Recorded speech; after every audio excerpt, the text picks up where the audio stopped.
Olá, pessoal, sejam todos bem-vindos. Estamos começando agora mais um episódio do CTcast, podcast Cultura e Teologia, voltando depois de alguns episódios, nós que estávamos fazendo a gravação presencialmente, queremos dar continuidade agora com gravações online. Esse é o episódio número 9, com um tema importantíssimo. A temática é Deus está morto? E para esse nosso bate-papo, eu vou trazer aqui para a nossa discussão um grande amigo que vocês já conhecem. Aqui está Jonas Mendes. Jonas, seja bem-vindo. Obrigado, professor Valmir. Uma alegria poder participar dessa iniciativa, né? Que é tão importante, tem gerado conteúdo de qualidade para as pessoas. Muito bom, hein, Jonas? Depois de muito tempo, estamos voltando aí com o nosso podcast. Nós que Pois gravamos aí 8 episódios, que foi muito assim relevantes, e agora, depois de uma época já estavam com saudade, o pessoal pedindo. Vamos voltar agora no virtual e posteriormente com algumas gravações presenciais. Isso realmente é muito bom, né? Todo lugar que a gente vai, assim, você tem pessoas que acompanhavam e gostavam demais, então para a gente é estimulante, né? Animador. Muito bem. Então, o tema de hoje é um tema fantástico, baseado no livro recém-publicado pelo Jonas, que aqui está em minhas mãos. O livro é A Morte de Deus e o Crepúsculo da Cultura Ocidental. Uma visão sobre a desconstrução dos valores judaico-cristãos. Jonas, esse é o tema do seu livro. Então, um livro publicado agora neste ano, um livro que trata de um tema, assim, primordial, um tema que nós precisamos falar, e por isso que o tema do nosso bate-papo de hoje é, afinal, Deus está morto? Jonas, vamos começar por aí. O que significa essa afirmação, essa pergunta? Deus está morto? Ótimo. Na verdade, essa expressão ela surgiu já no meio luterano, né? Surgiu com Lutero, a partir de um hino que Lutero compôs, mas para Lutero a ideia se referia à morte de Deus em Jesus, na cruz do Calvário, né? E aí depois um pensador, Heinrich Heine, acabou também escrevendo um poema sobre os exílios dos deuses, onde se falava um pouco da morte dos deuses, a morte de Deus, e Hegel também usou um pouco essa metáfora, só que com eles não existia um sentido muito bem definido.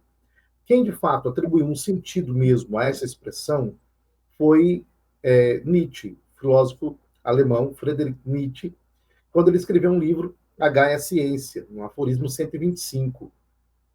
Ali, nesse aforismo, Nietzsche conta a história de um louco, e Nietzsche está se baseando muito, né, no pensamento grego do cínico, né, que foi à rua, Diógenes, né, que foi à rua com a lanterna, pela plena luz do dia, procurando um homem, essa coisa toda.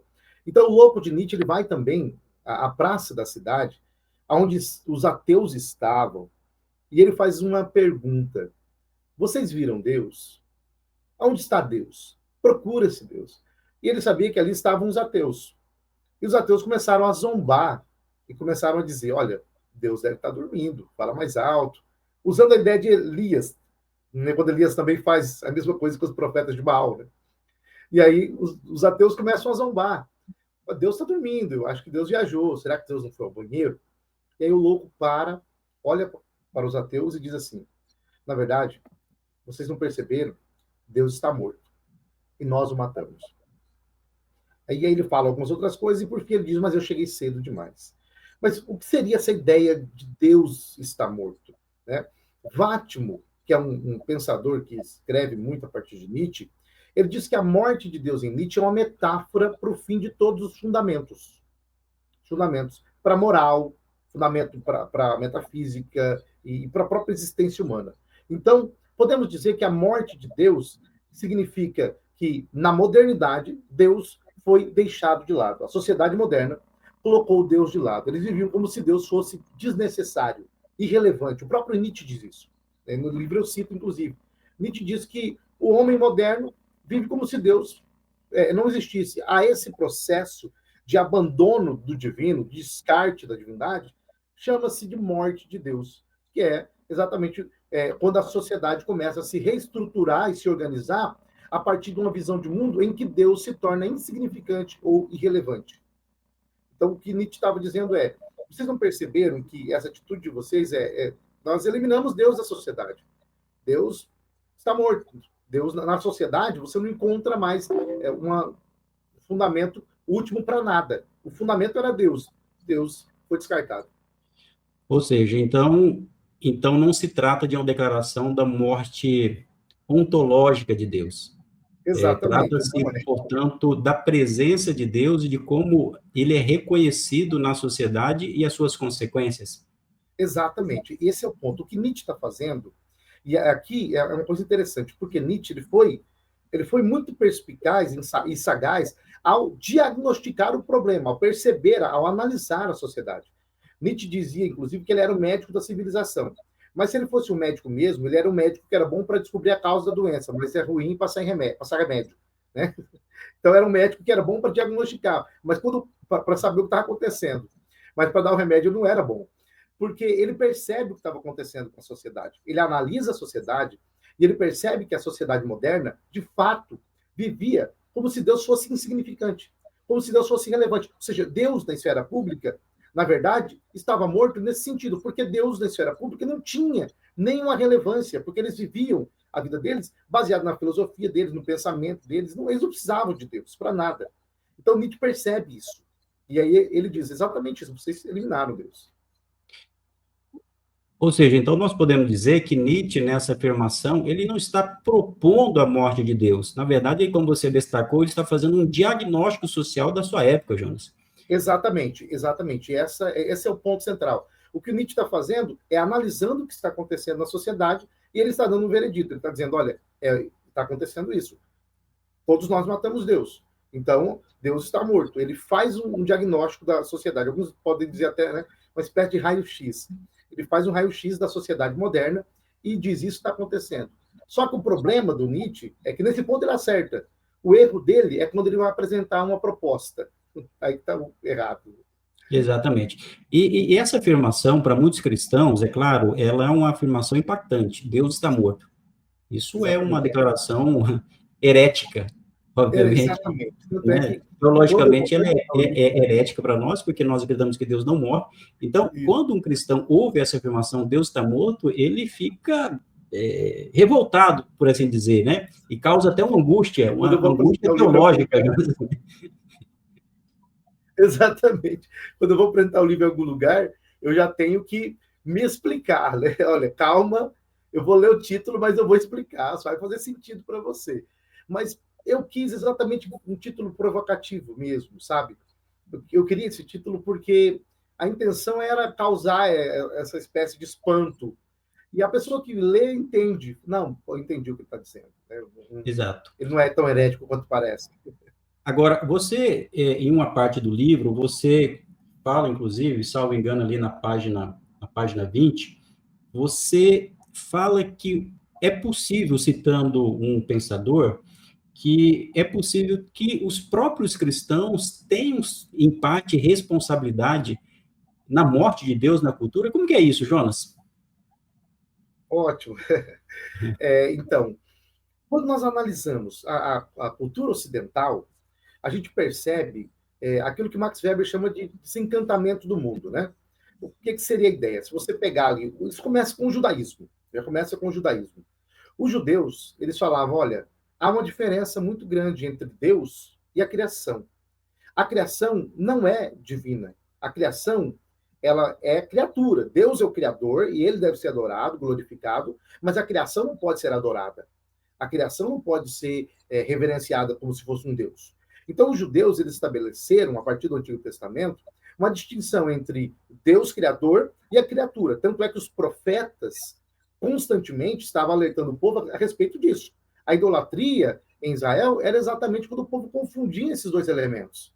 Começava a cultuar a criatura ao invés do criador. Então, com o próprio judaísmo, nós já começamos a ter uma certa distinção das visões de mundo ali do Oriente Médio, da Mesopotâmia. Por quê? Porque, na maioria das vezes, eles adoravam a própria criação, divinizavam a criação. O mar é divino, as árvores são divinas, o sol é divino, como os egípcios, por exemplo, o sol é Ra, e o mar é Tiamat, por exemplo, os mesopotâmios, e assim por diante. Então, eles estavam venerando a própria criação. Era uma espécie de animismo. como se o mundo possuísse uma alma, como se todas as entidades da criação fossem seres vivos, que poderiam ser reverenciados. Já com o judaísmo, há uma espécie de desencantamento. Por quê? Porque o judaísmo diz, não, a criação não é divina, o mar não é Deus, o sol não é Deus, eles são luminares, o sol é um luminar criado pelo próprio Deus, o mar foi criado por Deus e Deus colocou limites aos mares. Esse desencantamento promoveu uma distinção entre Deus criador e a criatura e as coisas criadas. Com o cristianismo, isso vai além. O cristianismo leva isso à sua visão máxima. O cristianismo, então, ele promove a distinção entre o criador e a criatura.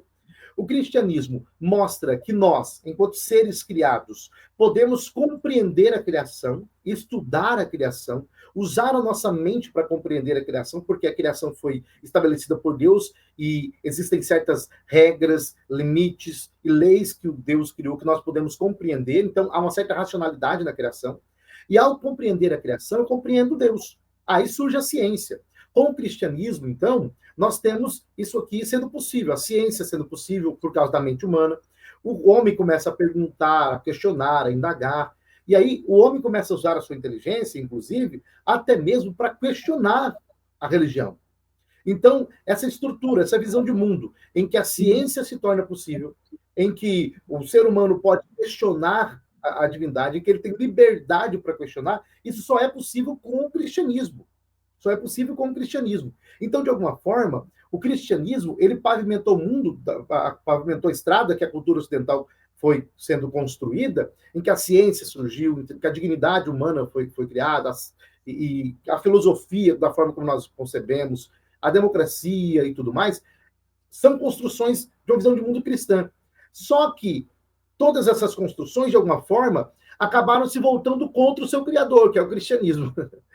Então, o ser humano usa a liberdade que ele tem, dentro de um mundo em que nós prezamos pela liberdade, porque Deus criou o homem à sua imagem e semelhança, e ele usa essa liberdade para questionar a crença em Deus. O ser humano usa a ciência para questionar Deus. É isso que os modernos fizeram.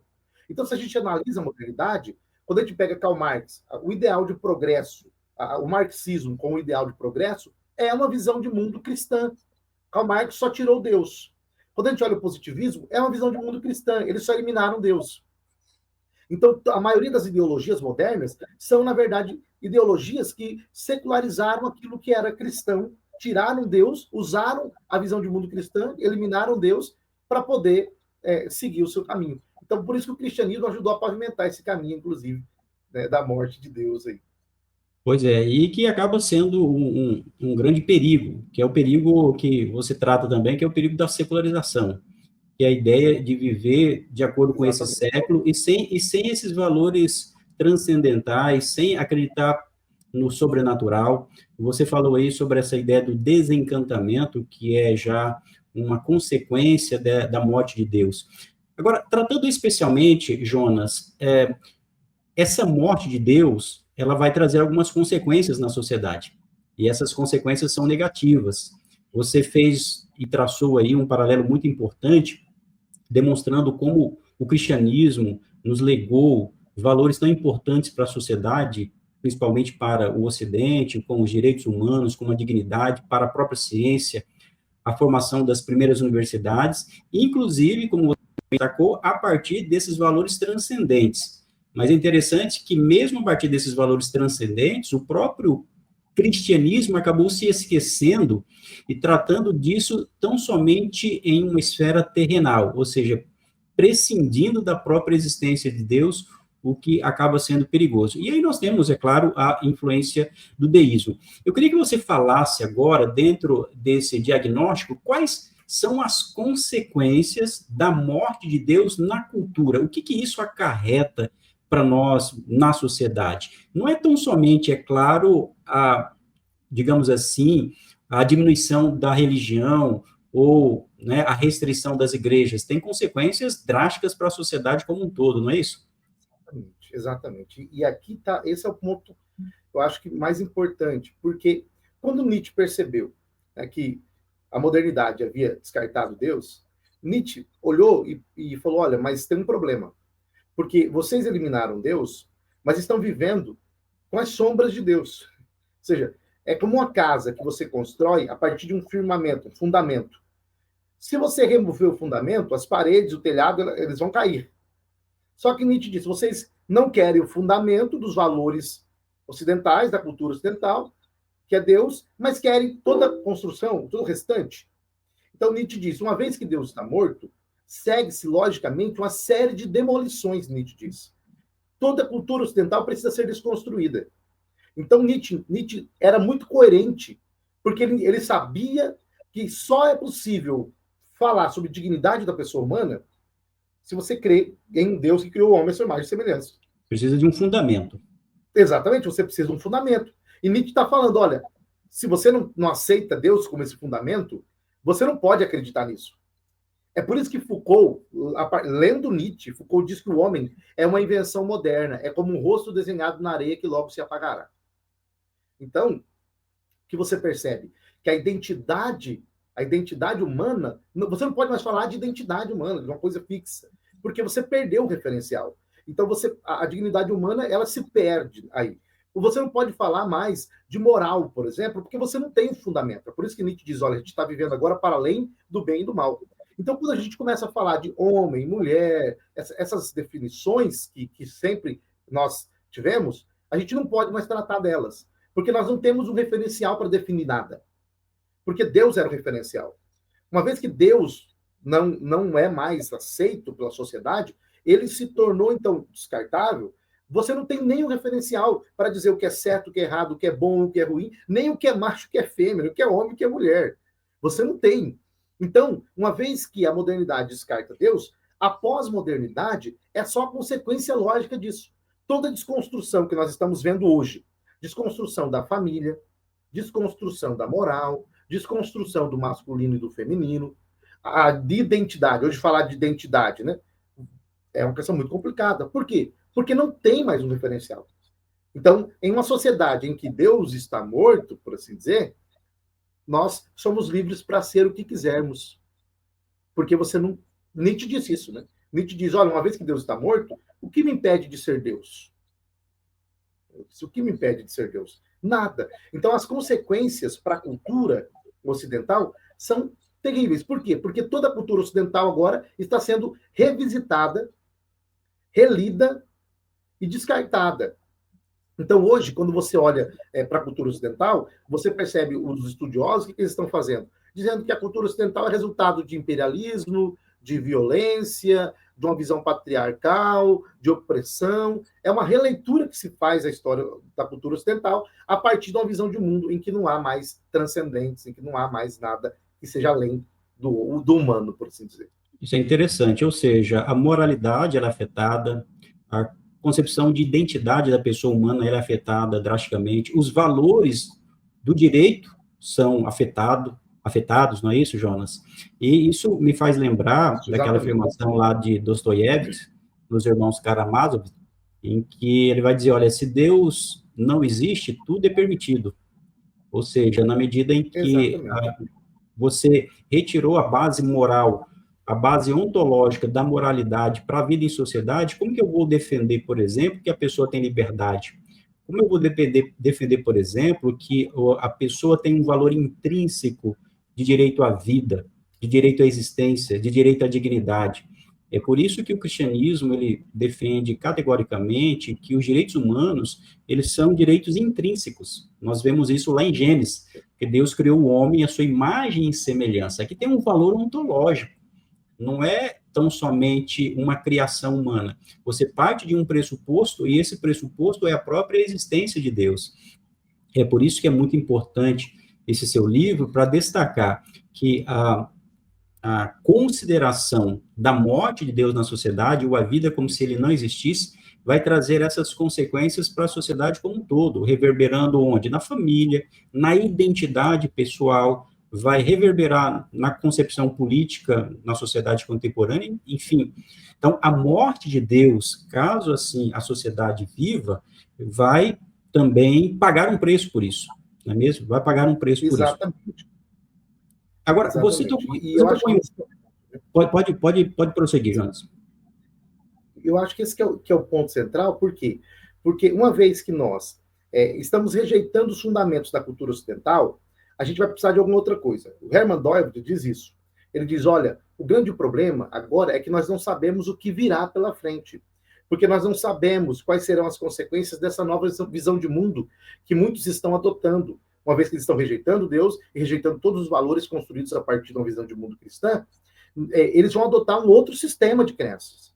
E como que isso vai impactar a sociedade daqui para frente? Hermann Doide disse, quando ele escreveu, eu não sei, isso vai ser um mistério, mas provavelmente não vai ser bom.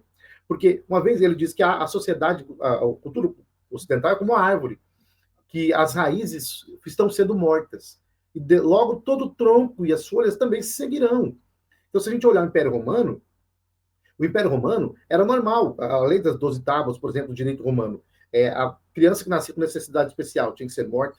Aborto era muito comum. Escravos eram tratados como indigentes. Então, ali, tanto no Império Romano quanto no Império Grego, você não tinha uma concepção de dignidade da pessoa humana. Foram os primeiros cristãos que proibiram o aborto, que pegavam crianças abandonadas e cuidavam, que começaram a proibir, por exemplo, a pederastia, começaram a proibir que se tratasse o escravo como um indigente. Inclusive, a escravidão a luta contra a escravidão, posteriormente, né, na Inglaterra, é uma luta em que os cristãos estavam por trás também. Então, uma vez que nós estamos rejeitando todos esses valores, nós estamos voltando para o paganismo. Tem um autor, Michael Maffezoli, ele diz que agora a sociedade pós-moderna ela está resgatando os valores do paganismo antigo. Por isso que nós temos tanta coisa da cultura oriental vindo para cá. Você tem tanta coisa, espiritualidade oriental, porque eles estão rejeitando os valores do mundo cristão, rejeitando tudo aquilo que o cristianismo nos deu e buscando agora em outras fontes alternativas com a cultura oriental, com o antigo paganismo e assim por diante. Agora, eu queria que você fizesse essa conexão entre modernidade e pós-modernidade. Então, quando nós falamos ali da modernidade, nós estamos falando de Nietzsche, ainda está nesse contexto. Como que você apresenta no seu livro a repercussão do pensamento de Nietzsche para a pós-modernidade? Como que é essa relação? Ele inaugurou a pós-modernidade? Como é que isso se dá? É ótimo. Realmente é uma pergunta muito difícil, né? Tem um estudioso que eu até menciono, alguns dizem que Nietzsche era um homem de dois mundos, porque ele era um homem moderno, mas que já está pensando com um pezinho na pós-modernidade. Nietzsche morre em 1900, ou seja, na virada do século ali, né? Ele morre em 1900, então morre na entrada do século XX. Eu creio que a pós-modernidade ela se torna uma coisa mais madura ali para a década de 60, né? Que eu acho que é quando a pós-modernidade, de fato, se estabelece enquanto sistema. Só que eu acredito, e é o que eu tento mostrar no livro, que a pós-modernidade não é nada mais do que as consequências lógicas daquilo que Nietzsche apontou, do pensamento de Nietzsche. Porque Nietzsche diz, Deus está morto, agora a gente precisa demolir toda a cultura ocidental. Então vamos fazer isso. E aí Nietzsche vai dar o caminho. Nietzsche traça o caminho que deve ser seguido. Então Nietzsche fala contra a liberdade, Nietzsche fala contra a ciência. Nietzsche diz assim, não pode ter ciência, porque a ciência é a busca pela verdade, Nietzsche diz. Mas se Deus está morto, não existe verdade. Então não existe ciência. Nietzsche diz isso claramente. Nietzsche está dizendo, a democracia, não existe isso. Por quê? Porque, na verdade, o que existe é cada pessoa que vai dar vazão às suas próprias potências, aos seus próprios instintos. E aí, nesse jogo de potências e instintos, vence quem for mais potente, quem tiver mais força. E é interessante isso daí, porque daí nós temos o grande, digamos assim, grande nome que vai apresentar a condição pós-moderna, que é o Lyotard, que ele vai exatamente fazer esse diagnóstico. O diagnóstico dele, a partir de uma avaliação do conhecimento, ali a partir da década de 50, quando ele vai falar da incredulidade em relação às metanarrativas. O que ele faz ali, na verdade, não é nada mais, nada menos do que fazer uma constatação de que Nietzsche havia declarado lá atrás, não é, Jonas? Perfeito, exatamente. Quando o Lyotard está fazendo essa leitura da sociedade, e ele está falando, olha, na verdade, o que Nietzsche mostrou é o que está acontecendo aqui. Então, Agora, nós não acreditamos mais em grandes projetos, em grandes ideais. Tanto que Nietzsche, porque pensa a modernidade. A modernidade era a era das grandes utopias. Então, você tinha uma crença de que o ser humano ia conseguir, através da ciência ou da filosofia, construir o paraíso na Terra. O mundo ia ser melhor, sem Deus, a partir dos nossos esforços. Pensa Karl Marx, por exemplo. O comunismo de Karl Marx é um paraíso. É um paraíso sem Messias. Ou seja, é um reino sem Messias. Quando você pensa o que a ciência moderna estava se propondo, acabar com as doenças, enfermidades, trazer a paz, a imortalidade, todo esse ideal que eles estão propondo, é uma religião, é a redenção sem Deus. É a redenção através da revolução, através da política. Por isso que seria uma religião política, segundo o Eric Voegelin fala, né? E aí, quando você pega a sociedade pós-moderna, você quer falar alguma coisa? Não, pode seguir. A sociedade pós-moderna, ela não acredita mais em nada disso. Porque a sociedade pós-moderna, ela viu as duas grandes guerras, ela viu que o racionalismo ele é vazio. Você tem Freud falando, o homem não é senhor nem da sua própria casa. Né? Ou seja, a razão humana não é tudo isso. Existem forças inconscientes que estão domando o ser humano e ele não é tudo isso, não. Né? Enquanto René Descartes dizia, penso, logo existo, colocando a razão como fundamento da sua existência, basicamente, né? Você consegue chegar a isso a partir da razão. Você tem agora, na pós-modernidade, Lacan dizendo, ó, penso aonde não existo, né? Penso onde não sou e sou aonde não penso. O que ele está querendo dizer? O pensamento se perde na linguagem e ninguém entende nada, no fim das contas. Então, os pós-modernos não acreditam mais na razão humana, ele não acredita mais no ideal de construir um mundo melhor, porque a Segunda Guerra mostrou que nós somos maus. O ser humano, né, imagina, campo de concentração, os gulags, você tem o Holocausto. Tudo isso é resultado de uma visão de mundo moderna. Então, os pós-modernos não acreditam mais nessas metas narrativas, nesses grandes projetos de redenção pela ciência ou por qualquer outra coisa. Então, hoje a gente tem uma visão de mundo que é fragmentada. Então, a gente acredita no quê? Num monte de coisa. Porque perdeu-se o fundamento para a história, perdeu-se um fundamento para a redenção em projetos grandiosos. E nesse ponto, o Lyotard diz que até o cristianismo entra em crise, porque ele é uma metanarrativa, segundo o Lyotard. Exato. Então, a pós-modernidade seria a consequência lógica. Exatamente isso. Esse é o paradoxo, né? E aqui está um paradoxo, Jonas, que eu queria que você falasse. Vamos lá. Se nós temos, então, a pós-modernidade como uma consequência daquilo que Nietzsche havia declarado, ou seja, a morte de Deus, como nós podemos hoje constatar, na pós-modernidade, o regresso, de certa forma, da religião? Como é que nós combinamos isso? Ou seja, se nós vivemos hoje o paradoxo da declaração da morte de Deus e, ao mesmo tempo, nós temos uma valorização excessiva à espiritualidade. Esse é o paradoxo da pós-modernidade? Deus está morto, mas eu estou, de algum modo, buscando uma espiritualidade. Isso. Eu acho que isso pode ser explicado pela frase do Max Weber. Max Weber, ele disse assim, ó, tá bom, Deus está morto. A gente sabe disso, Max Weber disse. Mas, e a gente tem a ciência aí, né? Mas se alguém acha muito duro isso, aceitar essa realidade, então você pode procurar as velhas igrejas que elas ainda estão com as portas abertas. Max Weber dizia, né? Então, ou seja, qual que é o ponto? A modernidade mostrou que é impossível, o ser humano precisa de muito mais do que o racionalismo moderno estava propondo. O ser humano, ele precisa de muito mais do que a visão de mundo moderna estava estabelecendo. O ser humano, ele precisa de alguma coisa que transcenda a sua própria existência. Então, o ser humano precisa de algo para adorar. Ele precisa de algo para se apegar. E por isso que a pós-modernidade, ela explora muito isso. O Peter Berger, ele diz algo interessante. Ele diz assim, Peter Berger é um sociólogo, né, da religião, é luterano, e ele diz, olha, a modernidade, o projeto de secularização da modernidade não foi o que muitas vezes nós pensamos que foi. O secularismo moderno, ele não veio para acabar com a religião de forma radical, mas o que ele veio é para fazer com que a autoridade da religião fosse relativizada. Exato. De que maneira? Pluralizando os centros religiosos. E aí nós temos vários caminhos. Eu até mostro que a própria reforma protestante ela tem uma consequência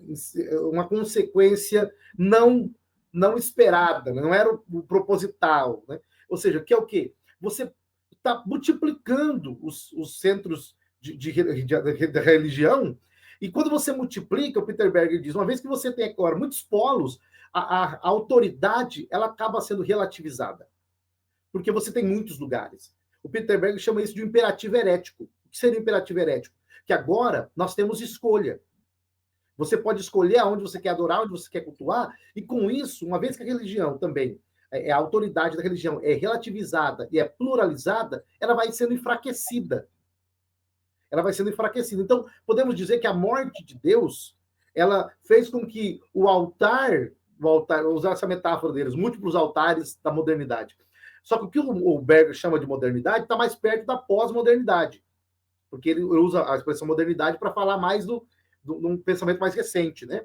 Então, o que a morte de Deus proporciona, na verdade, é que agora você tem múltiplos centros religiosos aí. Então, a sociedade elimina Deus, ao mesmo tempo que a sociedade não quero viver como se Deus não existisse. Tá, não é possível.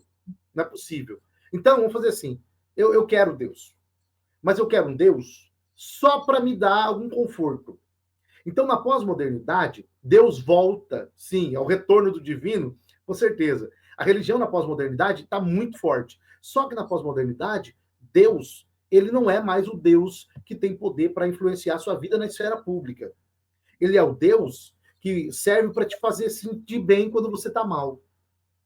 É o Deus que te dá, sabe, é o cristianismo água com açúcar. Quando alguém está passando mal, pega um copo de água com açúcar para ele, aí ele toma ali, não serve para nada, às vezes, mas é só para, né, para te deixar sentir bem. Então é um Deus, assim, é uma religião mais terapêutica, mas que não tem poder de influenciar a sua vida na esfera pública.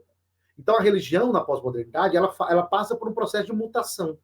Ou seja, a religião pode existir na pós-modernidade, e ela existe com força, mas a religião da pós-modernidade é uma religião em que Deus, na esfera pública, continua morto. Exato. Na verdade, o que nós temos realmente hoje na pós-modernidade é uma busca por uma espiritualidade e por uma experiência. Nós já tratamos em alguns casos sobre isso.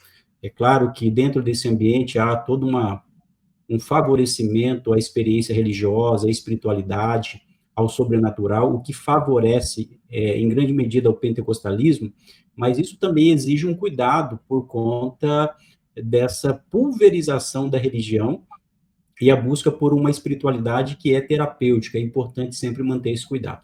Agora, é interessante, Jonas, aqui nós fazemos também uma análise sobre essa morte de Deus. O Thomas Halleck, em um dos seus livros, ele diz uma coisa, quando ele fala sobre a morte de Deus, ele fala, olha, se nós olharmos acerca da morte de Deus, Deus morreu. Ele fala, Deus morreu, mas só que ele ressuscitou. Está falando sobre a ressurreição de Jesus.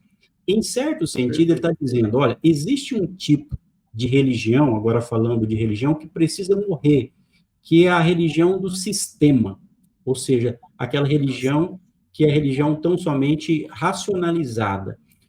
O que você fala sobre essa declaração desse tipo de morte, por assim dizer? Faz algum sentido? Ótimo.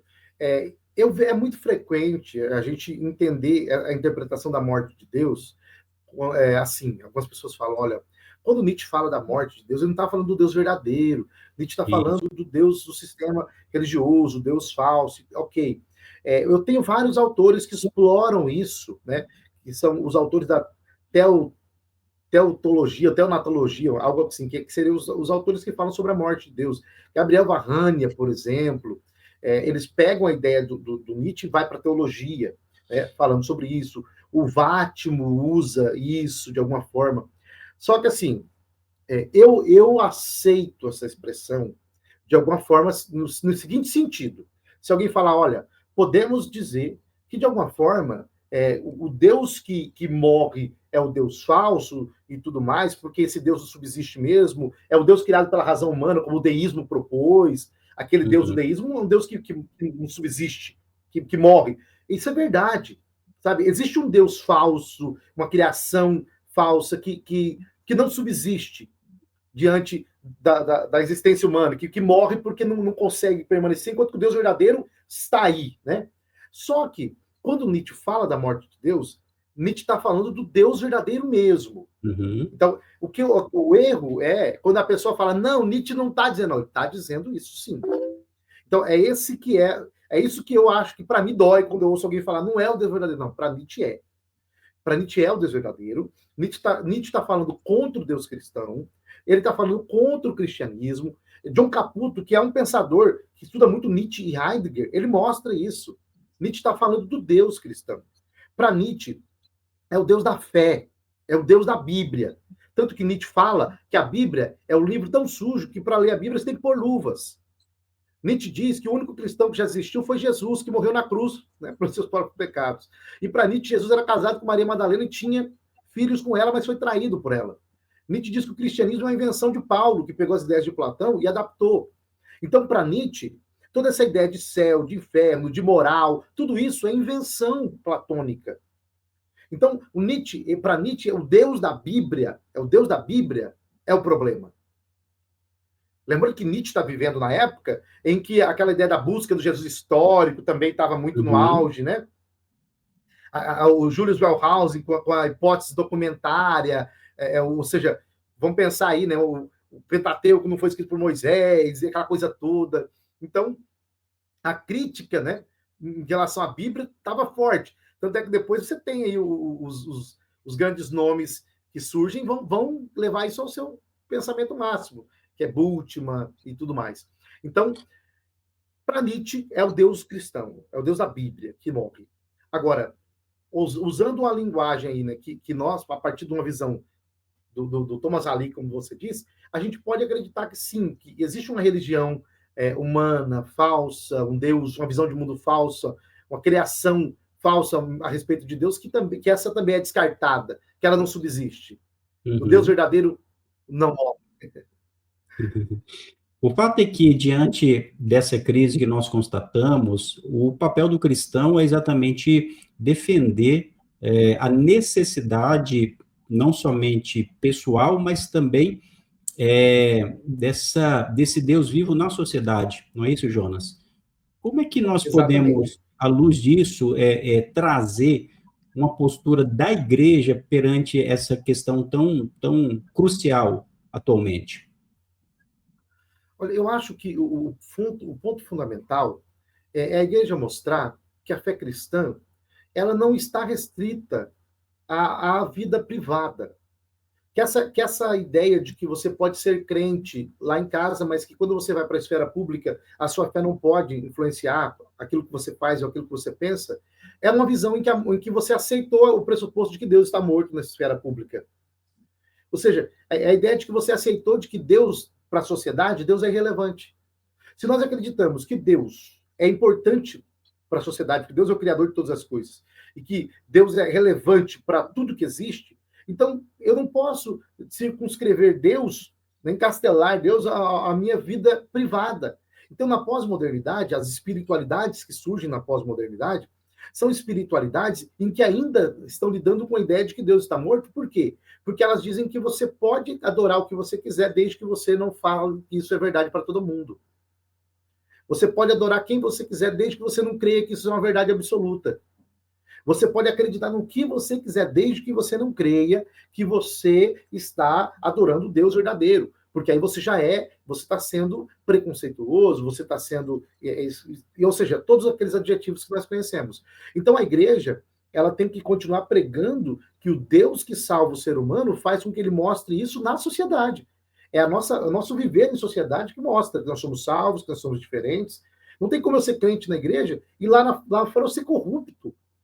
Vamos parar para pensar. O índice de cristãos, que pessoas que se declaram cristãs, está aumentando, segundo as pesquisas, não é verdade? Você pega algumas pesquisas aí, vamos pensar no Brasil, é um tanto de gente que se declara cristã, aumentou. mas a corrupção aumentou também. Que cristianismo que é esse que não tem poder de influenciar a vida das pessoas na esfera pública? É um cristianismo que diz, olha, você é livre para adorar o seu Deus só em casa, só na igreja. Lá fora, não. Deus está morto lá fora. Muito bom. Acho que essa é uma reflexão que nós precisamos realmente ter e que o seu livro vem para nos ajudar nesse sentido, que é lembrar que Deus está vivo, tanto dentro da igreja, onde nós expressamos a nossa devoção, a nossa espiritualidade, mas ele está vivo e deve estar vivo na sociedade. Ou seja, os valores que advêm do cristianismo, os valores morais, os pressupostos que direcionam a legislação, a compaixão, o amor, a piedade, todos esses valores devem se fazer presentes no testemunho na sociedade contemporânea. Porque se nós não defendermos isso, a desconstrução vai cobrar um preço, e um preço muito alto, que é o que nós estamos vendo hoje. Então, de fato, é isso. A decretação da morte de Deus traz consigo a consequência da privatização da fé, ou seja, uma fé que é vivida tão somente entre quatro paredes, de maneira que a religião, e principalmente a religião cristã, não poderia influenciar os debates públicos sobre política, sobre família, sobre educação. Na verdade, isso é uma questão completamente contraditória com o momento democrático que nós estamos vivendo. Exatamente. É o que as pessoas pensam. E aí não é só um mero saudosismo, né? Não é saudosismo, né, Jonas, de uma época em que o cristianismo tinha o seu apogeu, digamos assim. Não, é porque se você retira esses valores da sociedade, você vê também um abismo logo na frente. Isso, mas é exatamente isso. Então, acho que o que muitas pessoas não percebem é que nós estamos vivendo um momento, né, ninguém vai voltar para a modernidade, ninguém quer a modernidade, ela tinha os seus problemas, né? A gente não vai voltar para a Idade Média, também tinha os seus problemas. A gente vive nesse tempo, e a gente precisa analisar esse tempo. É um tempo de oportunidades para a gente pregar a palavra de Deus, porque as pessoas elas têm sede de espiritualidade, sede do divino. Então, ou seja, isso está muito forte. Isso para a gente é uma oportunidade, né, principalmente para o pentecostal, né? Eu sei que você trabalha com isso, o César, né, gosta dessa temática, o Gutierrez estuda pentecostalismo também, é uma referência, vocês são referências, e vocês trabalham nessa área. Eu não pesquiso essa conexão, né? Então, no livro, eu não coloco isso, porque eu não pesquiso essa conexão. Eu pesquiso mais o aspecto histórico, filosófico, teológico, mas sem fazer essa conexão, o que é importante e válida. Com certeza. Né? Que é importante e válida. Mas por que eu não fiz a conexão? Porque eu sei que já tem gente fazendo. Eu sei que já tem gente fazendo e muito melhor do que eu. Então, eu quis fazer algo, né, que eu entendia que era importante, que era exatamente essa relação da privatização da fé. No fim das contas, o que nós poderíamos dizer, daria para resumir tudo assim: a morte de Deus na sociedade pós-moderna é simplesmente a privatização da fé. É dizer que Deus só pode existir na esfera privada e não na esfera pública. É dizer que o nosso debate sobre justiça não tem nada a ver com Deus. É dizer que, por exemplo, o nosso debate sobre liberdade de expressão não tem nada a ver com Deus. Divisão dos poderes não tem nada a ver com Deus. Quando, na verdade, tem tudo. Os profetas, quando a gente olha para o Antigo Testamento, a gente tem o sacerdote é uma autoridade religiosa. Você tem o rei, uma autoridade política, mas você tem o profeta. O profeta, ele corrige sacerdote e ele corrige rei. Então, o rei não pode ser sacerdote. Quando o rei Uzias tentou desempenhar as funções sacerdotais, ficou leproso. Deus falou, olha, existe um limite para o poder estabelecido. Você vai exercer o poder, mas dentro dos limites da sua competência. O sacerdote não é rei.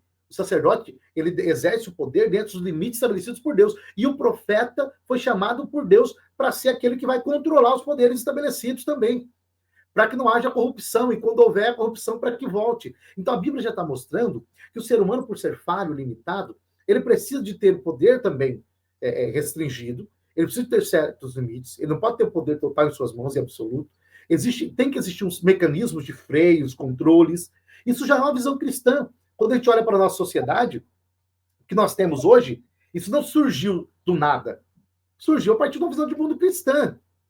Então, é a fé cristã que deu a base para a nossa democracia. A nossa democracia é grega. Na Grécia, mulher não é cidadã, homem que não nasceu em Atenas não é cidadão, criança não é cidadão, escravo não é cidadão, ou seja, quase ninguém era cidadão.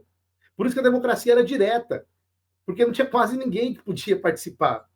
A visão de mundo que nós temos hoje, de que todos nós somos seres com direitos e deveres e tudo mais, vem da ideia de que nós somos criados à imagem e semelhança de Deus. Então, a nossa democracia já é cristã. Então, quando a gente começa a dizer que Deus não pode atuar na esfera pública, que a minha fé não pode ser exercida na esfera pública, eu estou dizendo que tudo aquilo que nós recebemos, então não serve. É isso que Nietzsche falou. Nietzsche disse, realmente não serve. Vamos destruir tudo. E muita gente hoje está dizendo isso. Muita gente hoje está falando, olha, realmente vamos construir tudo. Então, por isso tem gente querendo aprovar a pedofilia, gente querendo aprovar todo tipo de lei que a gente está vendo por aí, né? Muito bem. Enquanto você falava, eu estava aqui na minha mão, esse livro aqui, você estava falando sobre a importância do cristianismo para o Ocidente. O livro é do Tom Holland, Domínio. Domínio. O cristianismo e a criação da mentalidade ocidental. É basicamente o que você bem declarou aí, a repercussão para a estrutura da sociedade, para o direito. Não há como nós falarmos sobre direito contemporâneo sem falarmos de cristianismo.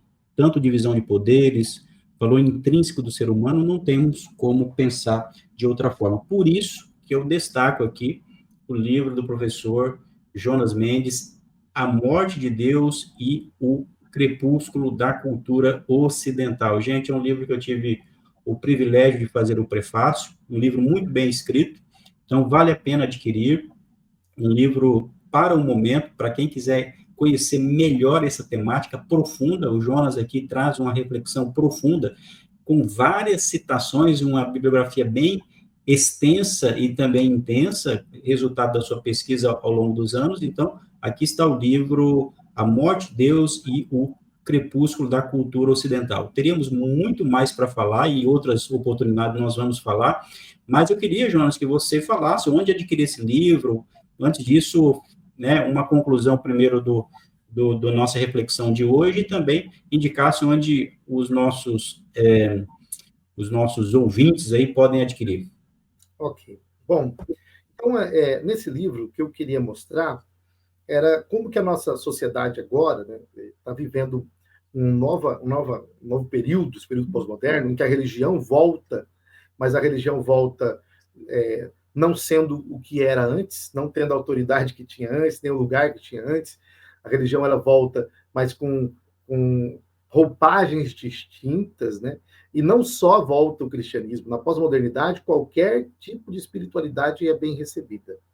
O homem pós-moderno ele está aberto a todas as espiritualidades. Mike Maffezoli, inclusive, fala sobre o processo de orientalização, que eu cito, né? Que é as espiritualidades do Oriente que está vindo para cá. Né? Então, hoje em dia, as pessoas acham normal, ela faz yoga, ela vai lá e vai para a igreja na segunda, faz yoga na terça, meditação na quarta, na quinta-feira ela está indo liberar os seus chakras e não sei mais o que, então, ou seja, que na verdade ela já está tão normal, né, que a gente não consegue mais perceber o que é ou não do cristão, né, o que vem ou não da fé cristã, porque está tudo misturado. Quando eu falo sobre isso, alguém fala, mas é errado meditar? A pessoa já pensa assim, né? É errado meditar? Não. A meditação em si não é esse o problema, não. O problema está no que a arte oriental, né? Como eles entendiam a coisa. Para eles não era meditação, como a gente está pensando aqui, né?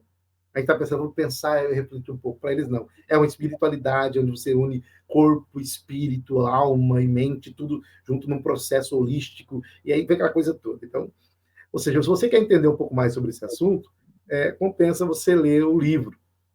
Porque aí, como o professor disse, né? A intenção desse livro é ser um livro de referência no sentido assim, de te dar referência. Então, você vai ler o livro e você vai perceber que tem bastante referência. Porque tem muita gente falando sobre esse assunto, então eu acho que eu juntei um pouco dessas pessoas e coloquei aí. Então você vai ter bastante referência para você entender modernidade, pós-modernidade, religião aqui, morte de Deus e tudo mais. O livro pode ser, você encontra o livro no site da editora Reflexão, site da Editora Reflexão, você tem um livro lá, inclusive estava com desconto, acho que deve estar ainda, tá ok? Quem for aqui de Cuiabá, né, pode comprar comigo mesmo, também sempre tem na Cantares, o Grande Templo, tem disponível, tá? Então, espero que o leitor goste do livro, e eu tive a honra do professor Valmir fazer o prefácio do livro aí. Não, olha, é um livro que vale a pena, um livro realmente, assim, que traz uma bibliografia, referências, uma discussão profunda com vários autores, filósofos contemporâneos, trazendo realmente um entendimento abalizado sobre esse tema. Então, se você ouvir a declaração Deus está morto, precisa ler o livro do Jonas para entender o que isso significa. Porque, de fato, se trata de uma declaração controversa, complexa, que não poucos filósofos têm se debruçado a investigar esse assunto, já tem décadas, né, Jonas? Já tem décadas. E o Jonas enfrentou esse desafio e escreveu um livro sobre essa temática. Eu fico muito feliz, porque o Jonas é nosso amigo, uma pessoa próxima e que nos oferece essa literatura tão rica e tão necessária para os nossos dias. Eu quero agradecer, Jonas, por aceitar aqui esse nosso bate-papo, e nós vamos ficando por aqui, mas, como eu disse, esse é somente mais um episódio, vamos aí, nos próximos dias, fazer novas gravações com novos entrevistados, para trazermos sempre aqui um conteúdo de qualidade aqui no CTcast. Valeu, Jonas, muito obrigado mais uma vez, e a você que nos acompanhou, muito obrigado. Se você não é inscrito aqui no canal, se inscreva para não perder nenhum dos nossos vídeos. Valeu, até a próxima.